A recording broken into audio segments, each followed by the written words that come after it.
The easiest way to learn English. এখানে আমাদের আজকের বিষয় ফ্রেজ। ফ্রেজ এর বাংলা হচ্ছে শব্দগুচ্ছ, তার মানে কয়েকটি শব্দ নিয়ে তৈরি শব্দগুচ্ছ।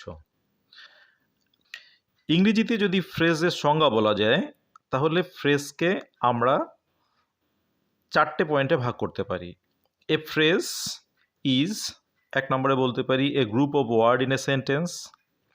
2 নম্বরে বলতে পারি it is not a sentence, that is it has not complete meaning. 3 নম্বরে বলতে পারি it acts like a parts of speech. And 4 নম্বর it has no subject or predicate. অর্থাৎ ওয়ার্ড এটার যে বৈশিষ্ট্যগুলো থাকবে এই বৈশিষ্ট্যগুলো দিয়েই আমরা সংজ্ঞাটাকে যদি ব্যাখ্যা করি তাহলে ভালো হবে। সেন্টেন্সের মধ্যে কয়েকটি শব্দের সমষ্টি যাতে বাক্যের গুণাগুণ থাকবে না, বরং এটি পার্টস অফ স্পিচের মতো ব্যবহার হবে। এবং যেহেতু সেন্টেন্স নয় তাই সাবজেক্ট প্রেডিকেট থাকারও ব্যাপার নেই। এবার এই ফ্রেজগুলোকে আমরা 6 ভাগে ভাগ করি। 1 নম্বর নাউন ফ্রেজ, 2 নম্বর ভার্ব ফ্রেজ, 3 নম্বর অ্যাডজেক্টিভ ফ্রেজ, 4 নম্বর অ্যাডভার্বিয়াল ফ্রেজ, 5 নম্বর প্রিপোজিশনাল ফ্রেজ, 6 নম্বর কনজাংশনাল ফ্রেজ। প্রথমে আসি নাউন ফ্রেজ নিয়ে। Definition: a noun phrase does the work of a noun in a sentence. তার মানে নাউন ফ্রেজ নাউনের মতো কাজ করবে।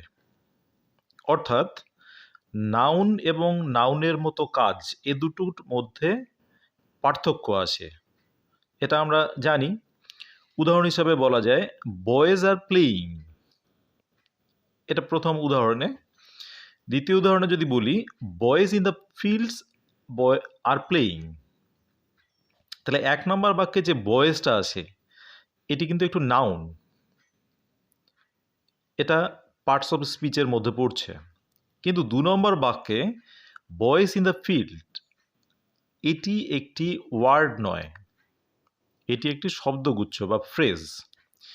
এটির কাজ যেহেতু নাউনের মতো তাই এটি নাউন ফ্রেজ।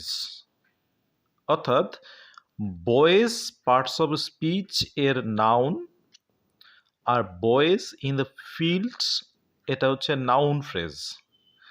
এ প্রসঙ্গে বলে রাখা ভালো, নাউন যেরকম সাবজেক্ট অফ এ ভার্ব হয়, অবজেক্ট অফ এ ভার্ব হয়, কমপ্লিমেন্ট অফ এ ভার্ব হয় এবং কমপ্লিমেন্ট টু এ প্রিপোজিশন হয়, নাউন ফ্রেজও কিন্তু একই রকমভাবে ব্যবহার হতে পারে। এবার আসছি ভার্ব ফ্রেজ নিয়ে। Definition: A verb phrase does the work of A verb in a sentence. এখানেও মূল ভার্বটি যদি একটি ওয়ার্ড হয় তাহলে সেটি কিন্তু পার্টস অফ স্পিচের ভার্ব। কিন্তু যদি মূল ভার্বের সঙ্গে অক্সিলারি ভার্ব যুক্ত হয়ে যায় সেটি কিন্তু তখন শব্দগুচ্ছ হবে এবং সেটির নাম ভার্ব ফ্রেজ। আবার ভার্বের সাথে প্রিপোজিশন যোগ করে আমরা যে শব্দগুচ্ছগুলো করি সেটাও কিন্তু ভার্ব ফ্রেজ। এটাকে আমরা অন্য নামেও চিনি, সেটা হচ্ছে ফ্রেজাল ভার্ব। আচ্ছা, এবার উদাহরণগুলো দিই। যেমন he returns from the school,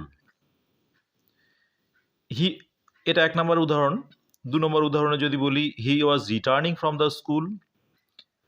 3 নম্বর উদাহরণে he came back from the school. এখানে প্রথম উদাহরণটি দেখুন, রিটার্নস। রিটার্নসটা কিন্তু একটি ভার্ব, একটি ওয়ার্ড, সুতরাং এটি কিন্তু ভার্ব, পার্টস অফ স্পিচের ভার্ব। কিন্তু যখনই ওয়াজ রিটার্নিং, দ্বিতীয় উদাহরণে ওয়াজ রিটার্নিং অক্সিলারি ভার্ব দিয়ে যোগ করে দিলাম, তখনই কিন্তু সেটি ভার্ব ফ্রেজ। তৃতীয় উদাহরণে আমরা জানি যে ভার্বটির সঙ্গে একটি প্রিপোজিশন বসেছে, কেম ব্যাক, এটি কিন্তু ভার্ব ফ্রেজ বা ফ্রেজাল ভার্ব। আচ্ছা, এবার আসছি অ্যাডজেক্টিভ ফ্রেজে। Adjective phrase is a phrase which works like an adjective. অর্থাৎ এই ফ্রেজ বা শব্দগুচ্ছগুলো অ্যাডজেক্টিভের মতো ব্যবহার করবে। এখানেও দুটো উদাহরণ দিয়ে একটি পার্টস অফ স্পিচের অ্যাডজেক্টিভ এবং অ্যাডজেক্টিভ ফ্রেজটা কীরকম বলছি। হি বট এ উডেন টেবল। আচ্ছা, এটা আমরা একটা উদাহরণ দিলাম, আর তার সাথে সাথে উদাহরণ দিলাম ওটিরই, যেটাকে আমরা ফ্রেজভাবে ব্যবহার করব। He bought a table made of wood. অর্থাৎ উডেনটা কিন্তু হচ্ছে অ্যাডজেক্টিভ ওয়ার্ড, এটা পার্টস অফ স্পিচ। কিন্তু যখনই উডেনটাকে আমরা ফ্রেজ করে দিচ্ছি সেটা কিন্তু মেড অফ উড, এটা কিন্তু আবার হচ্ছে অ্যাডজেক্টিভ ফ্রেজ। তার মানে পার্থক্যটা বোঝা যাচ্ছে, ফ্রেজটা কিন্তু হচ্ছে এখানে আচরণ করছে অ্যাডজেক্টিভের মতো, কিন্তু কয়েকটি শব্দের সমষ্টি। পরেরটিতে আসছি অ্যাডভার্ব ফ্রেজ, বা যেটাকে আমরা বলছি adverbial phrase. Definition: an adverbial phrase works like an adverb, that is, this phrase qualifies a verb, an adjective, or another adverb. অর্থাৎ অ্যাডভার্বিয়াল ফ্রেজ অ্যাডভার্বের মতো কাজ করবে এবং একটি ভার্ব, একটি অ্যাডজেক্টিভ বা অন্য অ্যাডভার্বকে কোয়ালিফাই করবে। যেমন এখানেও একটি অ্যাডভার্বের উদাহরণ দিচ্ছি, দ্য বয় ক্যান রান নাও।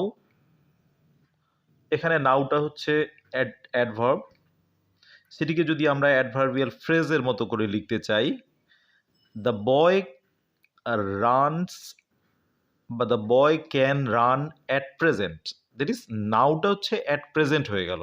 এখানে কিন্তু অ্যাট প্রেজেন্টটা হচ্ছে অ্যাডভার্বিয়াল ফ্রেজ, নাওটা কিন্তু নয়।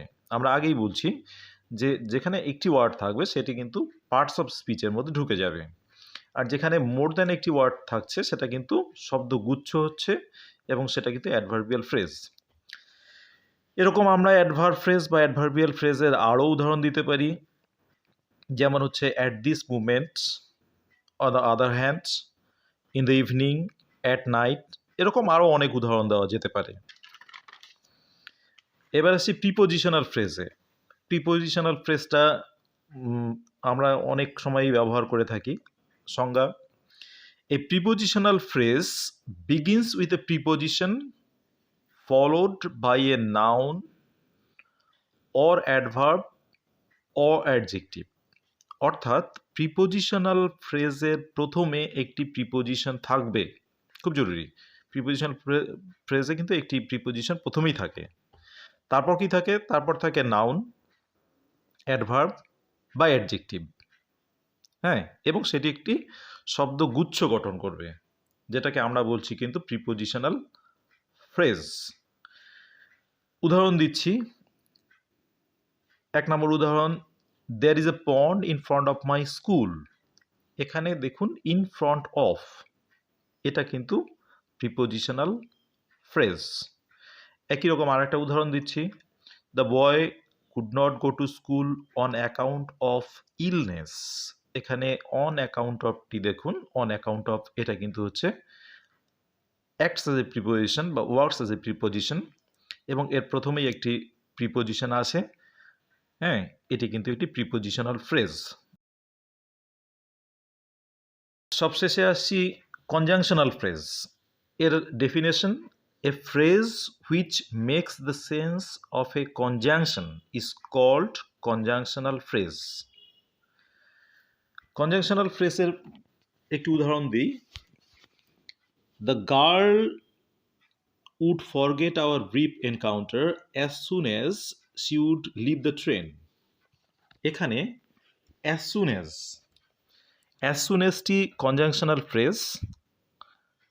আমরা বুঝতেই পাচ্ছি এটি কনজাংশনের মতো ব্যবহার হচ্ছে, এবং এটি একটি ওয়ার্ড নয়, এটি কয়েকটি ওয়ার্ডের সমষ্টি বা কয়েকটি শব্দের সমষ্টি বা শব্দগুচ্ছ। এরকম আরও অনেক কনজাংশনাল ফ্রেজ আছে, দু একটি বলছি, নো সুনার দেন, অ্যাজ ওয়েল অ্যাজ, ইত্যাদি আরও অনেক পাবেন। তাহলে ফ্রেজ নিয়ে বিস্তারিত আলোচনা করতে পেরেছি বলে আশা করছি, এবং এটিও আশা করছি আপনাদের ভালো লেগেছে। যদি এরকম আরও গ্রামার পেতে চান তাহলে চ্যানেলটির সঙ্গে যুক্ত থাকুন। আমার সামান্য অভিজ্ঞতা আপনাদের কাজে লাগলে খুব খুশি হব। Please subscribe the channel and stay tuned. Thank you.